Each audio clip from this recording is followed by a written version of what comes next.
Welcome to Design 911. Now today we're going to be focusing on the Cayman GT4, particularly the first generation, so that's the 981 GT4. It's the first time the mid-engine Cayman had ever been breathed upon by Andreas Preuninger and the GT department.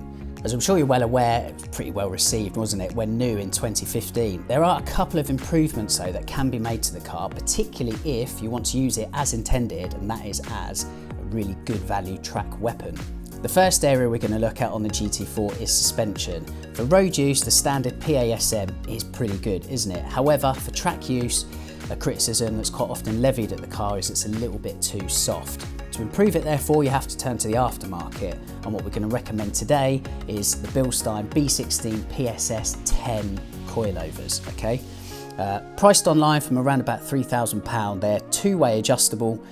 They work without the electronic PASM system on the GT4, it's worth pointing out, but they do lower the ride height by around 10mm over stock.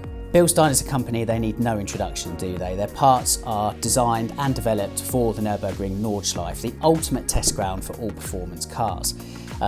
The PSS 10s for the GT4, they're nice and simple to use with two-way adjustable suspension, 10 click positions for rebound and 10 click positions for compression. It's worth pointing out, by the way, that this is the Club Sport kit. Again, they are designed for hardcore track use, but if you do want to use the car on the road still, they are TUV approved. Whilst Bilstein is a really popular upgrade for all manner of Porsche really and sports cars, isn't it? Öhlins though, that's a really popular brand, isn't it, among Porsche aficionados, and there are a couple of options again available for the GT4 on design911.com. The Öhlins adjustable suspension kit features twin tube technology. It is very much used for the track. The Öhlins are a kick on from the Bilstein, possibly representing the superior technology that they inhibit. A good set of Öhlins will cost you about £6,500 for your GT4. Staying with the performance side of things, if you're going to improve the chassis, a lot of people actually upgrade the brakes as well. It has to be said, if your GT4 features the factory PCCBs, Porsche ceramic discs, there's no need to upgrade. They are straight from the GT3, they are a really good brake kit out of the box. However, if your GT4 comes with the factory big red brakes, again, and you're a hardcore track junkie, you might want to upgrade to PFC, Performance Friction Brakes. Again, plenty of sets available on design911.com. These carry huge kudos in the Porsche world, if you like.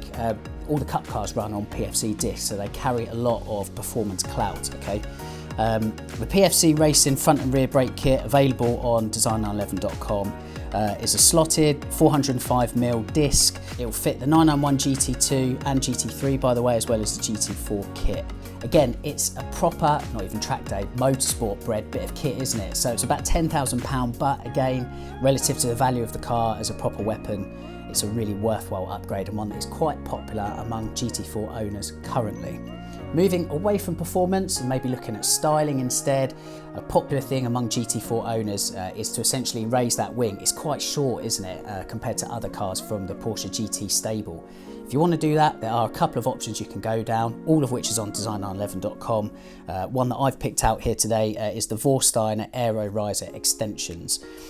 It's worth pointing out here that if you are going to mess around with the aerodynamics at the back of the car, it might be worth looking about balancing that out at the front. Now, the front of the Cayman is adjustable in terms of its aerodynamics. Worth looking into.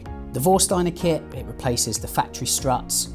Your then factory wing just goes straight on top. It just raises that wing a little bit more. It does obviously change the downforce and aerodynamic settings of the car. To keep the car balanced, you might want to adjust the front to keep up with that. Priced from around £880. Again, it's not so much a performance part, but just improves the aesthetical look of what is an otherwise fantastic car in the 981 Cayman GT4.